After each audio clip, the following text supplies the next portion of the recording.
Good morning. I am live. Welcome back to Fit Body Secrets. My mission is to bring you guys inspiration, motivation, and a ton of tips to help you guys on your fitness journey. So just bear with me while I also get myself live on Instagram because my Instagram peeps have been following along the journey as well.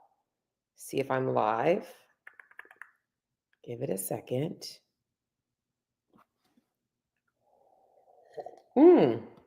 I think I'm live.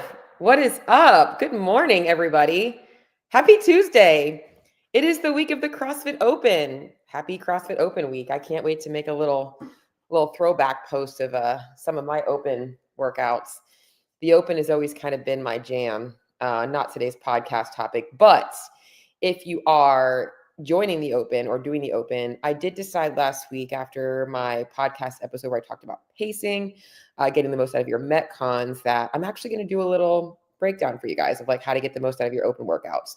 If you guys like it, great. Tell me and I'll keep doing it. So I definitely want to be able to provide some value to you guys going into the open season because a lot of y'all, it may not be your first open season. It might be your first open season, but the same feelings reside. In fact, even for myself, already wondering, what's the workout going to be? Am I going to have to scale anything coming back from injuries? So a lot of thoughts on that, but we're going to save that for Thursday when the workout gets announced, which can we just talk about how I do really miss the live announcements with Dave? I just want to say that as well.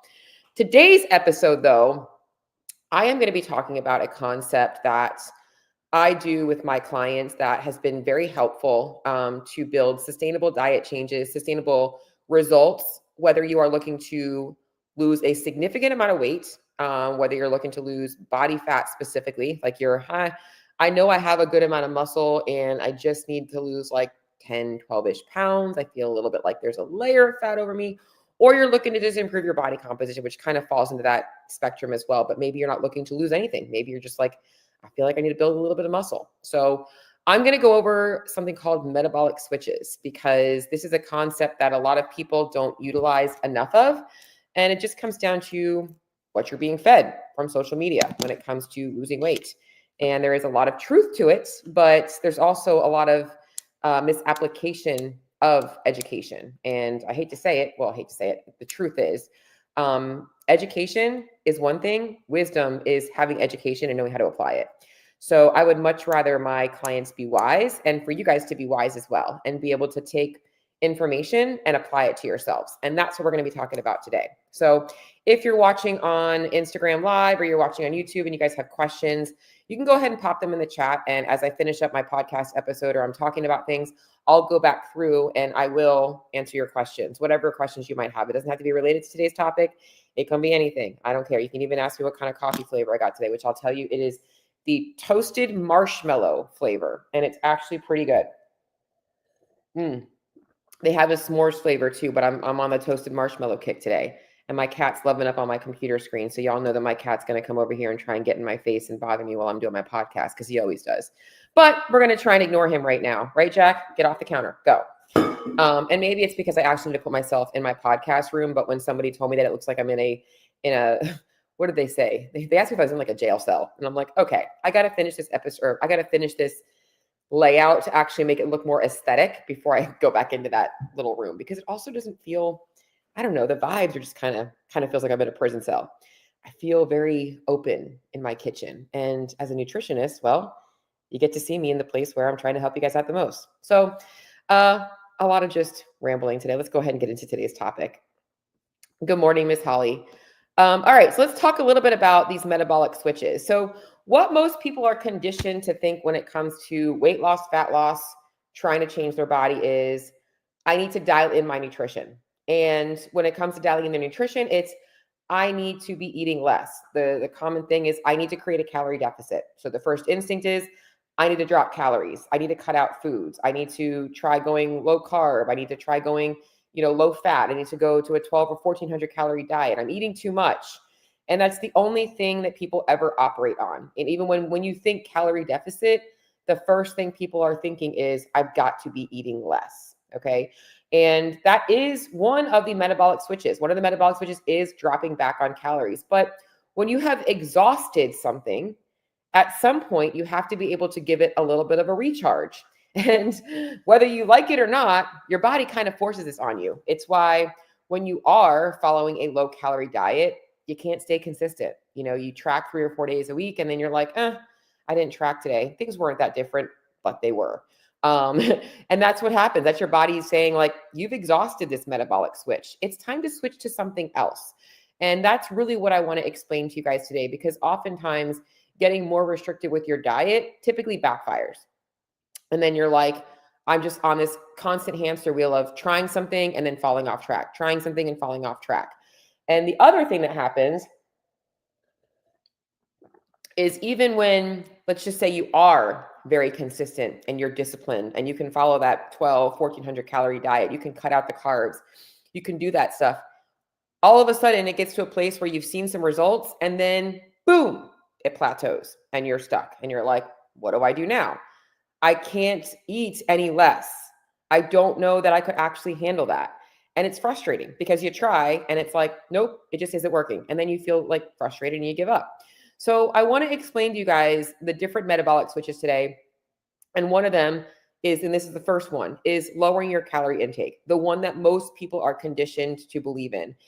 If you are not, let me just do a little preface here. If you do not know how many calories you're consuming and you're not losing weight, like, you need to start there. I'm not saying that you have to be a calorie counter for life, okay, or a macro counter. But if you are truly frustrated because you're not seeing results on the scale and you don't know how much food you're taking in, this is the biggest piece of the calorie equation, which I'm going to talk about today. All right. So you should be tracking your food. If you're not doing that at a minimum, you should be doing that.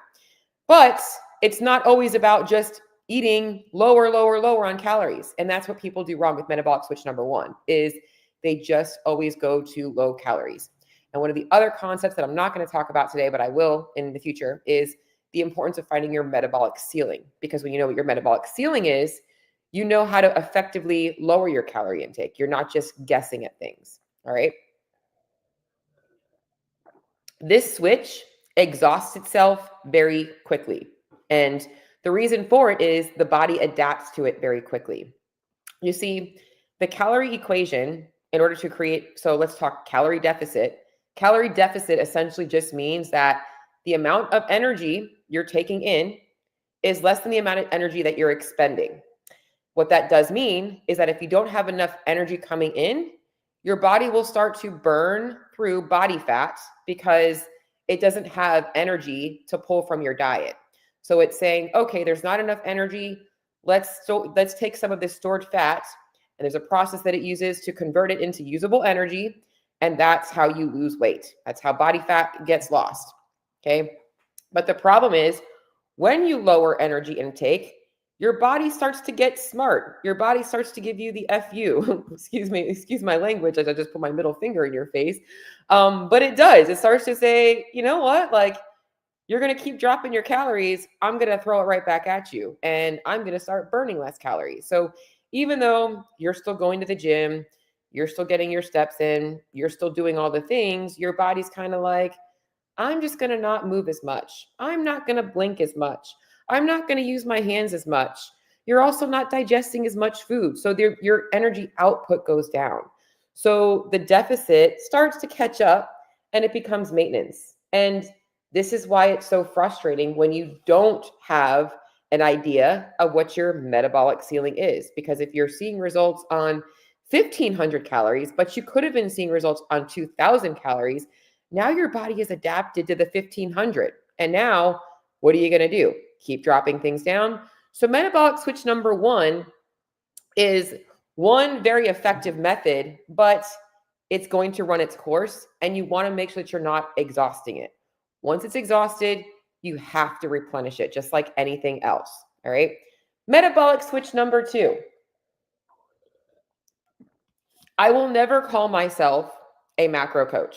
So if you are looking for a macro coach to give you numbers, I'm not your coach. Okay. I will help tell you where your macros should be, but there are a lot of other things beside macronutrients that matter in your diet, and calories as well. Okay.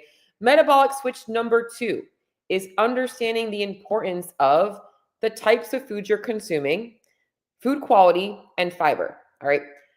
let's just talk real quickly about food quality, because food quality isn't just eating like healthier versions of junk food. Okay. So I could switch from the regular Cheetos to the organic Simply Cheetos, and I'm technically eating a better quality food, but it's still not what I'm looking for. So we're looking for a lot of natural foods, a lot of foods with a lot of nutrients that are going to increase the thermic effect of feeding. When we talk about energy expenditure, it's not just the workouts that you're doing that are causing that. It's not just your non-exercise activity. It's also the types of foods you're consuming and what requires or what your body needs to break down those foods. So our metabolic switch number 2 is, if calories are controlled, what types of foods are you filling those calories with? This is where macro tracking goes wrong. If you are if you are tracking macros and you're eating a bagel for breakfast, a Greek yogurt, and you're eating chicken and rice for lunch, and then you're having uh, like steak and I don't know, a slice of bread for dinner, and you're having a protein bar. Like, that's not going to be a whole bunch of thermic foods. Like, there's not a lot of fiber there, even though that sounds healthy. Like, none of those foods are bad. There's no bad foods in reality, but you're not getting enough fiber. You're not getting enough of the roughage. You're not getting enough nutrients, which I'm going to talk about.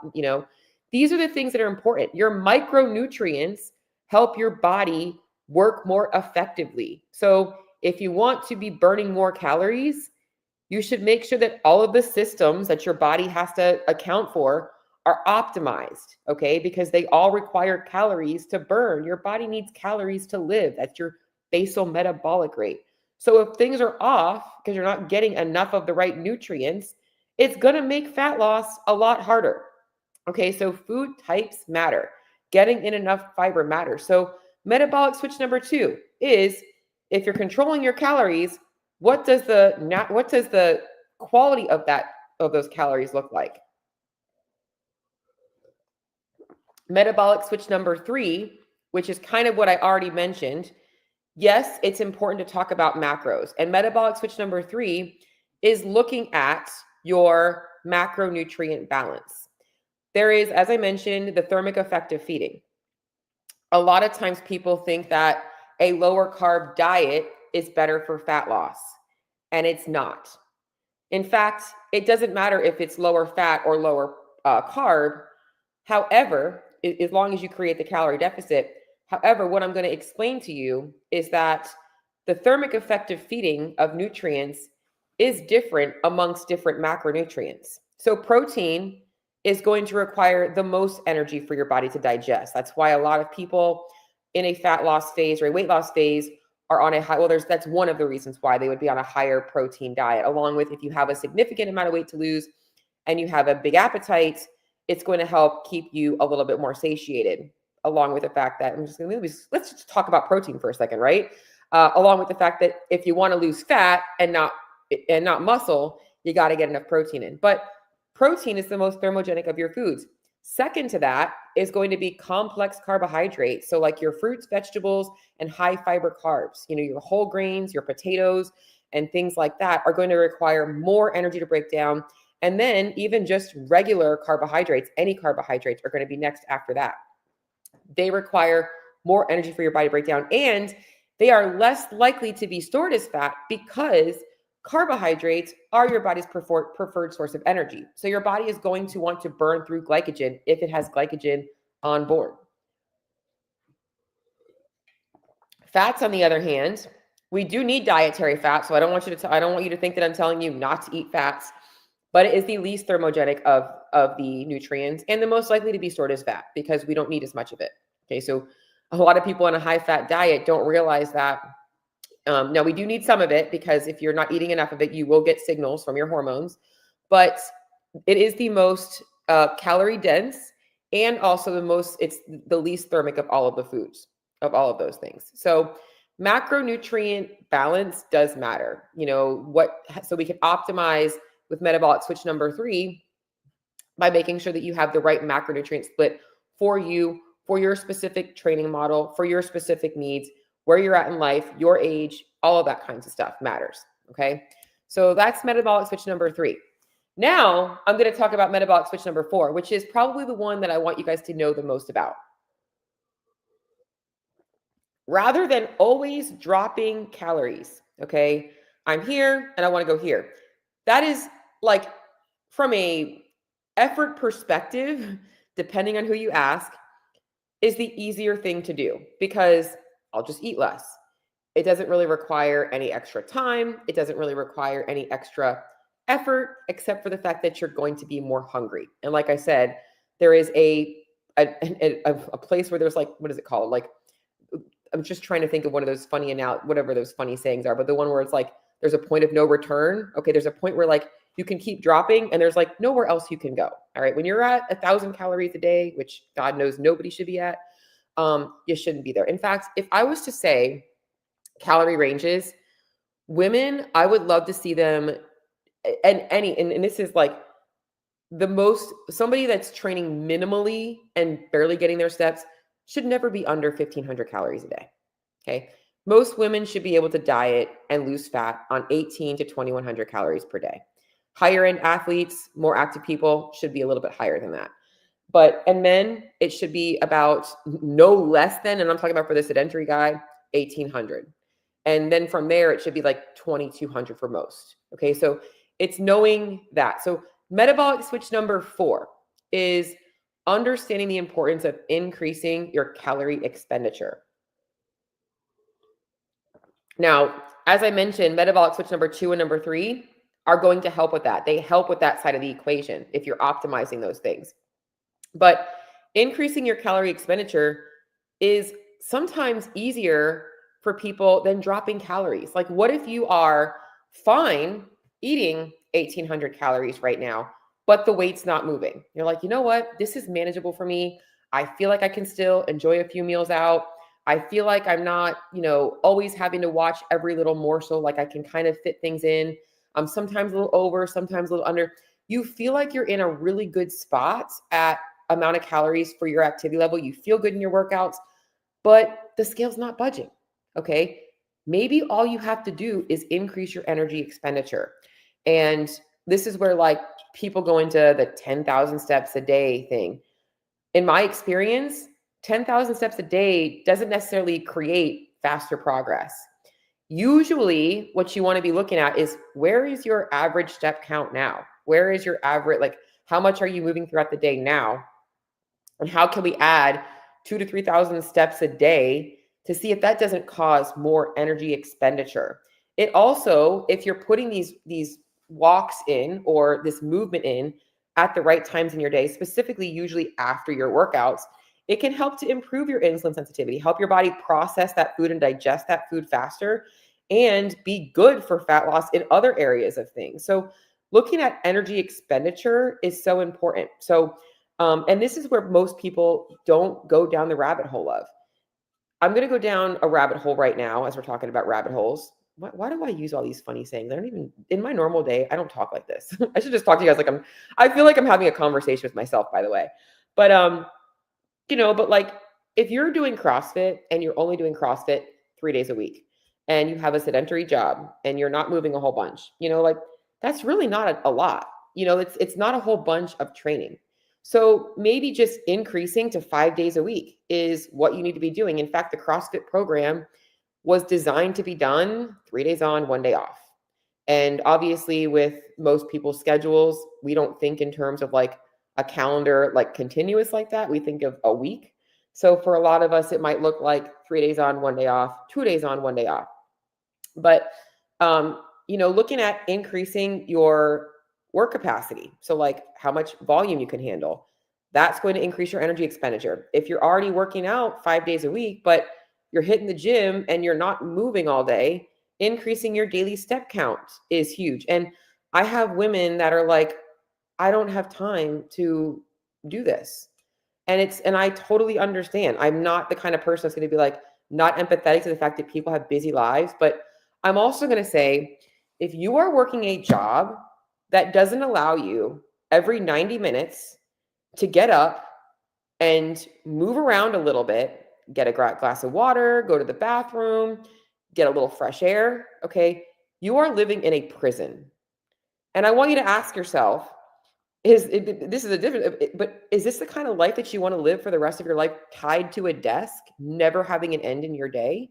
Like, I think it's also important to look at setting boundaries and understanding that taking time to move in your day is not asking too much from your boss. Like, you're actually going to likely be way more productive if you get up and move. And then also asking yourself, what are you doing with that free time? Are you something that's actually, when you have a moment, getting up and moving, or are you scrolling through Instagram and, doing things that you probably could be using that time to get up and move around for? Okay. People with injuries and stuff, there's other benefits to moving more. So metabolic switch number 4 is the most beneficial one for a lot of you guys out there. It makes the process so much easier because you don't have to constantly feel like you are restricting yourself. Yes, does it require a little bit more effort and energy expenditure throughout the day, like obviously realistically, but it's not as hard from a mental perspective, right? It's like at some point when you're like, dinner's down to chicken and vegetables every single night, wouldn't it be nice to be like, you know what? I can fit in dessert if I went for a walk today. Like, that's the kinds of stuff that people need to understand. Okay. So increasing energy expenditure is probably the one toggle.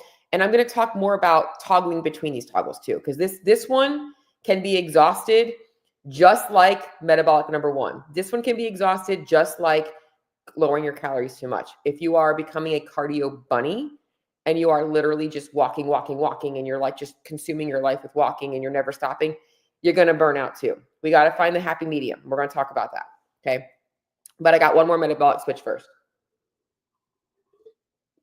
Metabolic switch number 5 is increasing your lean muscle mass. Now, this is one that I think people focus on, but they don't realize it actually doesn't raise your BMR that much. And it takes a lot longer than you think. Okay. So if you're like, I'm going to start strength training, good. You should be strength training. Nobody should not be strength training, no matter what your goals are. Everybody should be strength training, no matter what your body composition goals are. Like, for health and longevity, you need to be lifting weights. But it takes time to build muscle, and the metabolic changes of muscle growth is going to take a lot of time.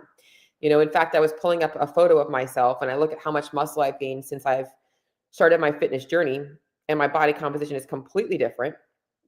But the amount of calories I was burning when I first started CrossFit to now is probably so different. But I've been doing CrossFit for 15 years now, so I've got a lot of time invested in building muscle. Building muscle is a lifelong commitment. Y'all should be looking at lifting weights for the rest of your life, because that's what's going to keep you healthy. Even when I'm 90 years old, I'm still going to be doing some kind of lifting. I don't know what it's going to look like, but I'm still going to be lifting something. As long as competitive CrossFit doesn't ruin my body, because I can't give that up either. But building lean muscle mass takes time. And this is on another tangent. When people talk about, setting calories, a lot of online calculators don't take into factor your lean muscle mass. And that's really important for you guys to understand. Okay. So metabolic switches, we've got number 1, lowering your calorie intake. Metabolic switch number 2 is optimizing your food quality and fiber intake. Metabolic switch number 3 is understanding the importance of having the right macro balance. Metabolic 4, the big one, increasing energy expenditure.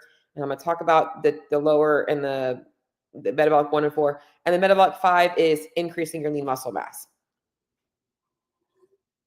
Now, as I mentioned, I wanted to kind of talk about these switches, because the ones that are going to stay consistent are metabolic switch 3, 2, 3, and 5.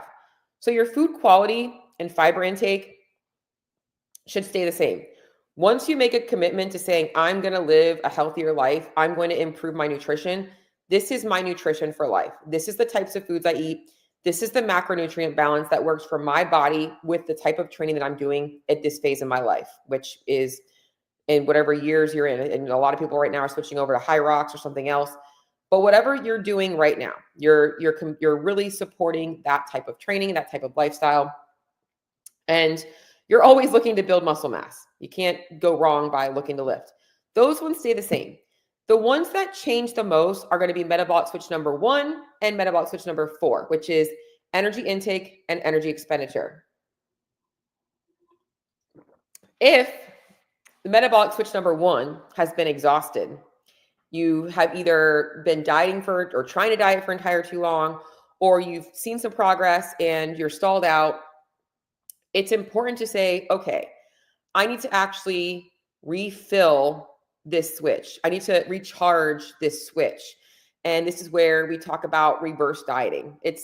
And reverse dieting doesn't need to be this slow, gradual grind of a process. It's like literally just being like, for right now, my body needs more calories. I'm not going to stress about the scale right now. I'm taking off my sweatshirt. It's getting a little hot in here. I think it's just because I'm getting a little fired up today. I like to talk about this kind of stuff. But it's about knowing your body needs more food, and you're going to take a little break from being in a fat loss phase so that your body can recover this switch. And the cool thing about this is in this phase, you're like also going to have more muscle building potential. It's a lot easier to build muscle when your body's not stingy when it's calories, because your body has enough energy to repair those muscle groups when you're breaking them down. You don't build muscle in the gym. You build muscle by how you recover from your workouts in the gym. You do have to lift heavy, but you have to know that that's what's required of muscle growth. So we can increase our energy intake, keep everything the same. This is going to be called like finding maintenance. You're not increasing your energy expenditure. You're not doing anything else different. That's going to recharge that system when it gets exhausted. And now going into the other metabolic switch number 4, let's say you are somebody that has been, I would say, doing both 1 and 4 together. You have been doing both. You're like, I'm eating less and I'm moving a lot more. Okay. This can lead to some exhaustion. And sometimes you might get better results if you keep your energy expenditure up, but you just increase calories. Sometimes that can give your body a little bit of a break. Other times it might be like, let's pull back on the cardio a little bit, keep calories the same, and then start to rebuild again. So what we're looking at doing is recharging these switches that have become exhausted, getting your body back to normalcy.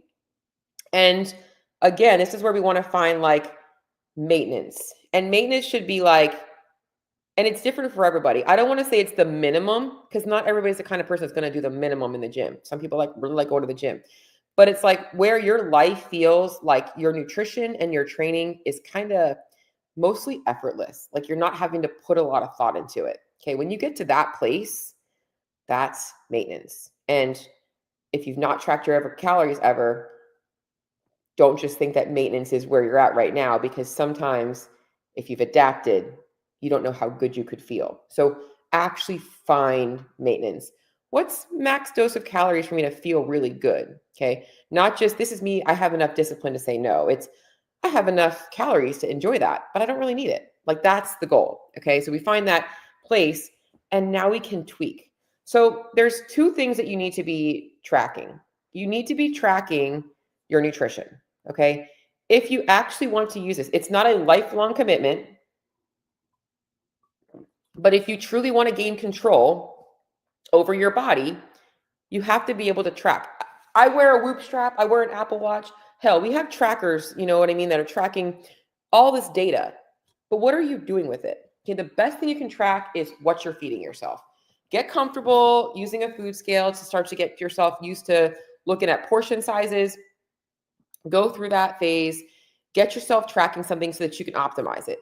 Look at your food. Look at your fiber intake. Look at your food quality. See what has to be optimized. It's not just about the calories and the macros. It's also looking at what you're consuming. It's when my clients work with me, I look at their nutrition. I don't just look at their numbers. Okay. I've had coaches that do that to me and it's super frustrating. I want you to tell me what I need to change, not just tell me that I need a number adjustment. So that's number 1, is making sure that you're tracking things, and then also looking at tracking your training consistency and your step count. Okay. I have a workout routine. Everybody should have a workout routine. Some people's schedules doesn't allow for consistency from week to week, but looking at your overall month, How many workouts do you get in over the course of 30 days? You might have more of the CrossFit model of training where maybe you're doing like a Sunday, Monday, you rest Tuesday, you're doing Wednesday, Thursday, you rest Friday, you're doing Saturday, Sunday, you rest Monday. Like you might do something different based on how your schedule works for you.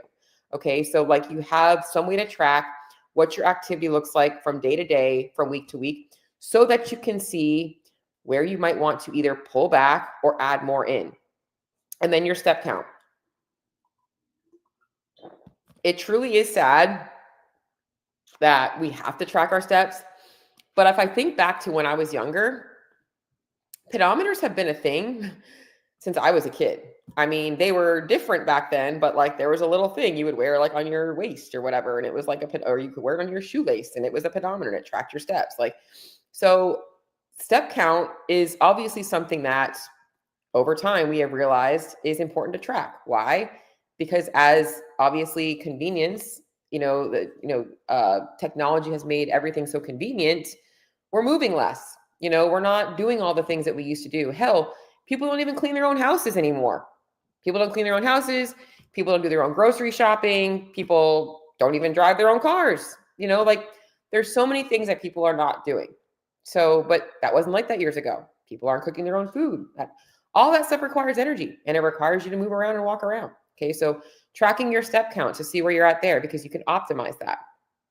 When you're tracking those things, you now have something to be able to control. And you can ask yourself, hey, my diet feels really manageable. I think I could pick up the activity. Or man, I'm already working out as hard as I can. Can I cut back a little bit? Where are my calories at? How long have I been here for? Do I need to actually increase my calories? These are things that you can now ask yourself and have control over. Guys, this is the stuff that gives you the peace of mind that fucking diets are all garbage. Garbage.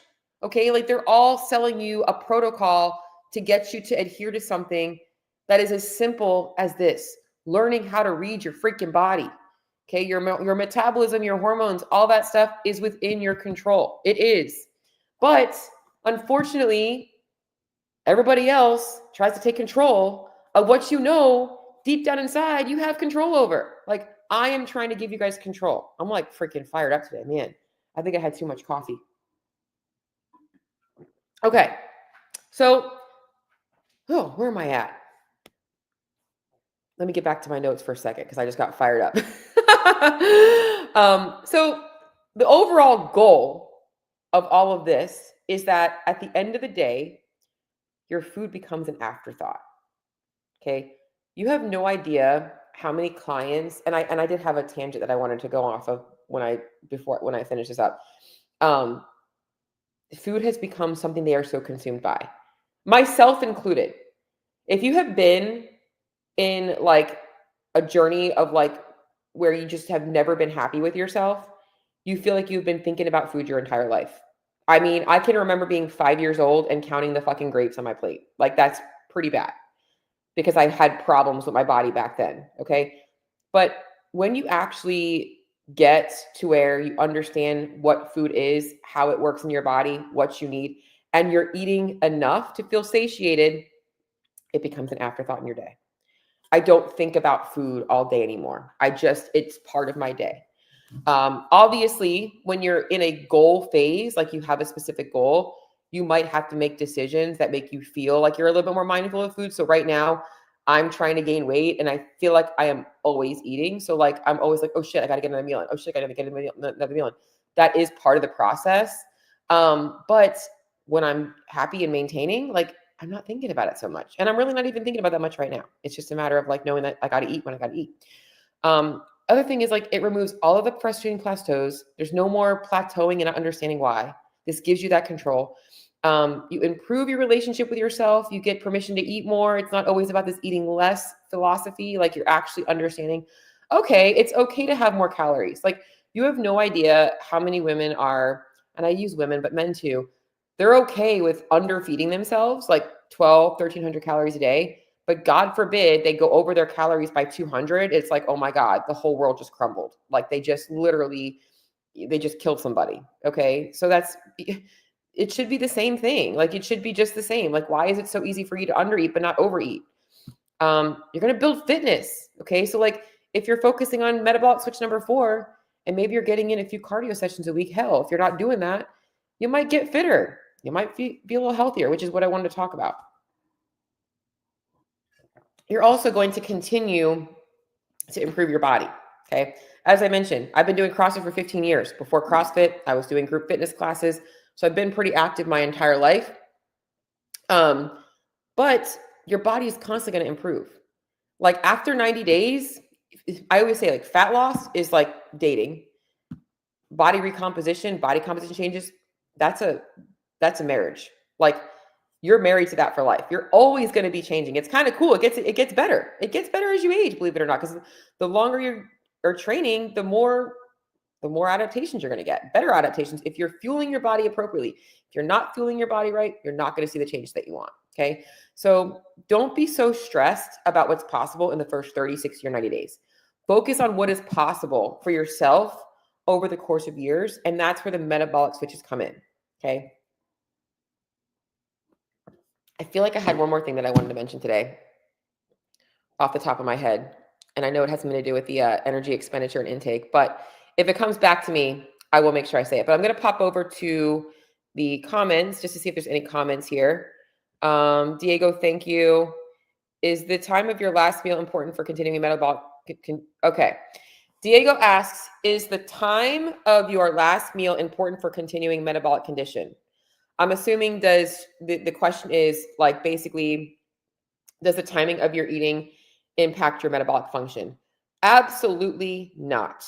Okay. What I will say is this, there are times in the day where getting in more nutrients is going to have a positive impact. So after your workouts, when your glycogen's depleted, when your cortisol levels are a little bit higher, your body is more primed to absorb nutrients better then. But the timing of your meals, nighttime, day. In fact, some troll put on my Facebook, they're like, oh, you're lying because intermittent fasting does work because at the end of your fast, you're going to be more insulin sensitive. I'm like, it's not the fasting.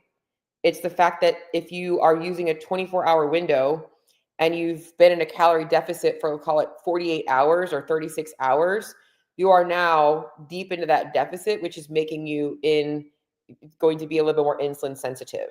So it's not the fasting per se, it's the energy deficit. You can do that without fasting. So the timing of your meals doesn't really matter in terms of metabolic function. So don't get hung up on that stuff. It does not matter. What other questions do you guys have about metabolism, the metabolic switches I talked about today, nutrition, training, anything? Pop them up in the chat. I'm still on here. A few more minutes.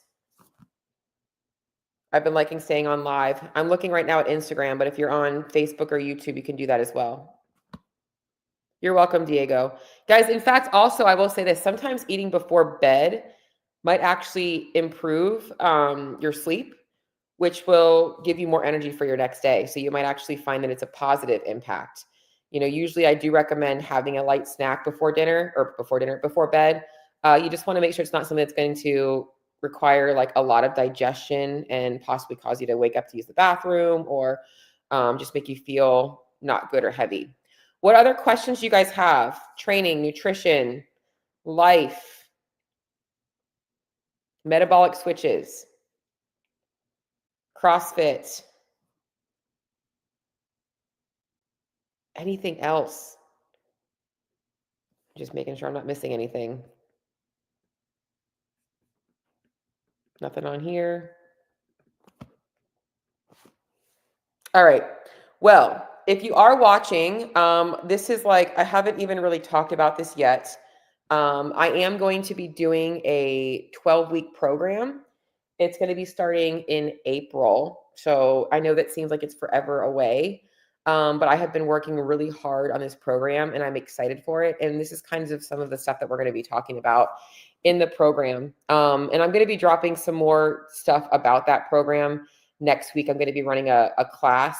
It's going to be like a live event that I'm doing in a couple of weeks.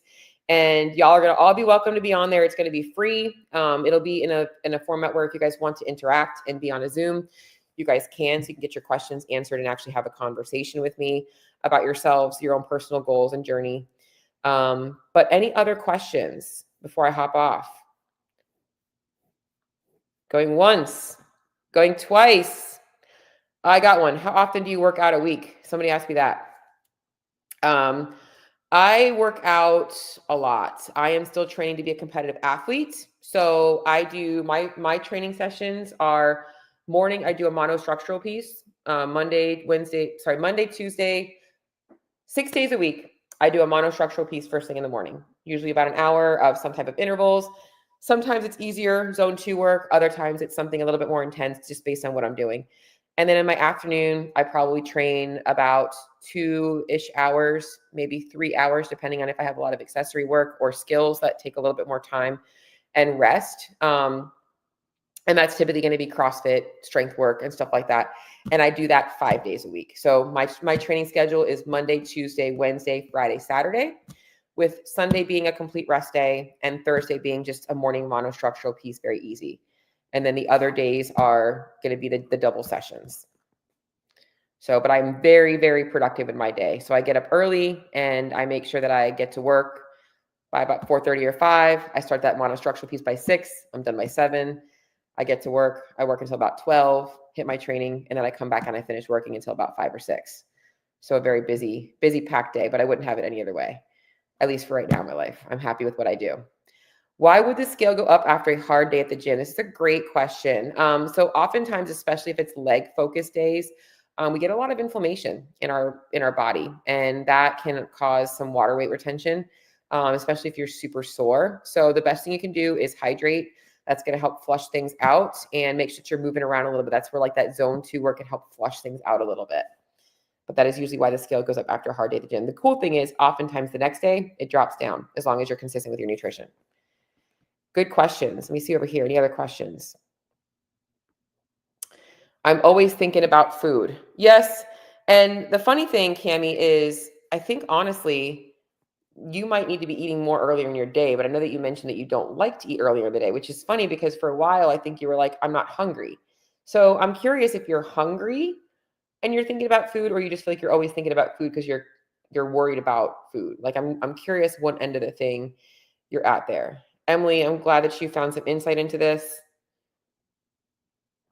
or you got some insight out of this. I'm just looking to see if anybody has any other questions before I sign off. All right. Well, I'm going to sign off. As I mentioned, guys, this week on Thursday, I will be doing a live again, going over whatever the CrossFit workout is. I'm going to give you guys some specific tips on the workout to help you get the most out of it, no matter what level you're on. If you're a beginner and this is your first open and you're like super nervous, or if you are an advanced athlete and you're looking to like maybe some different strategies and stuff like that, it's not going to be about like, oh, be more efficient with your toes to bar and like, here's how to get your first bar muscle up. It's going to be a little bit more specific to you optimizing the workout environment and your mental game and how you're attacking the workout, your strategy to get the most out of it. So I'll be doing that on Thursday as well. So if you guys do have questions, nutrition related, training related, even about my coaching programs, you can feel free to shoot me a message in the DM. Would love to connect with you. And until next week, I will talk to y'all soon. I'm going to sign off.